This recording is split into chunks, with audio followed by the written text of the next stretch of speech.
Welcome back to Mrs. Rundown. In today's video I am going to be recapping the events of Kick-Ass, a 2010 comedy/action film. Spoilers ahead. You have been warned.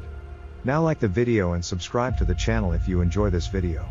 Dave Lazowski is an ordinary teenager who lives in Staten Island, New York.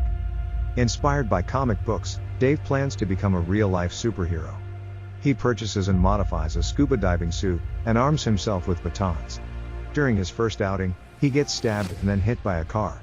After recovering, he gains a capacity to endure pain and enhanced durability due to having some bones replaced with metal. In his absence from school, a rumor spreads that he is gay. As a result, his longtime crush, Katie Doma, immediately attempts to become his friend. Unhappy with the misunderstanding, Dave nevertheless appreciates the opportunity to get closer to Katie.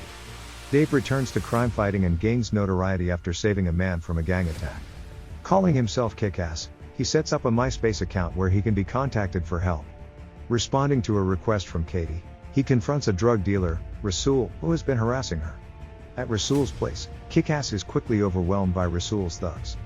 Before they can kill him, two costumed vigilantes, Hit Girl and her father, Big Daddy, intervene, easily slaughter the thugs and leave with their money. After coming home, Dave realizes he is in over his head, and plans to give up crime fighting. However, Hit Girl and Big Daddy pay him a visit and encourage him. Big Daddy's real identity is Damon McCready, formerly an honest cop.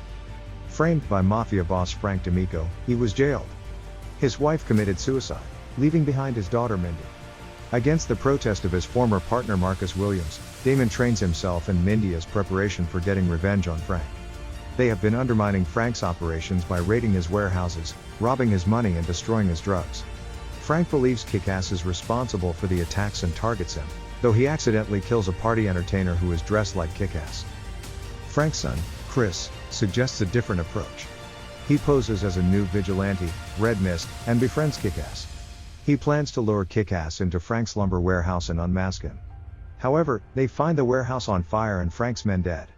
Red Mist retrieves a hidden camera he earlier placed in the warehouse, and sees recorded footage of Big Daddy killing the men and burning the warehouse. Red Mist and Kick-Ass part ways. D'Amico watches the footage and learns of Big Daddy and Hit Girl. Following the event, Dave decides to quit being Kick-Ass. He reveals his identity to Katie, and clears up the misunderstanding about him being gay. She forgives him and becomes his girlfriend. However, Red Mist contacts him again, and tricks him into revealing Big Daddy and Hit Girl's location. At one of Big Daddy's safe houses, Red Mist shoots Hit Girl out of a window, and Frank's men capture Big Daddy and Kick-Ass. Frank intends to have his thugs torture, execute his captives in a live internet broadcast. While Kick-Ass and Big Daddy are being beaten by Frank's gangsters, Hit Girl, having survived the shooting, storms the hideout and kills all of the gangsters. During the fight, one thug sets Big Daddy on fire. Big Daddy and Mindy say a tearful farewell before he dies of his burns.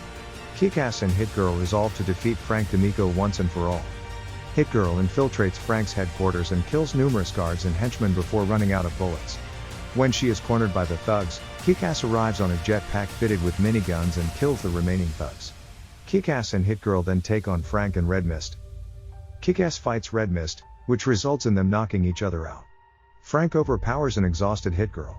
Before he can kill her, Kick-Ass regains consciousness and blasts Frank out of the window with a bazooka, killing him. Dave and Mindy retire from crime fighting. Marcus becomes Mindy's guardian, and she enrolls at Dave's school. Meanwhile, Chris D'Amico sits in his father's office, dressed in an upgraded suit.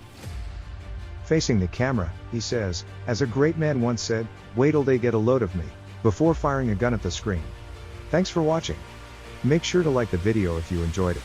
Subscribe to the channel if you want to see more of these movie summaries. It really helps the channel out.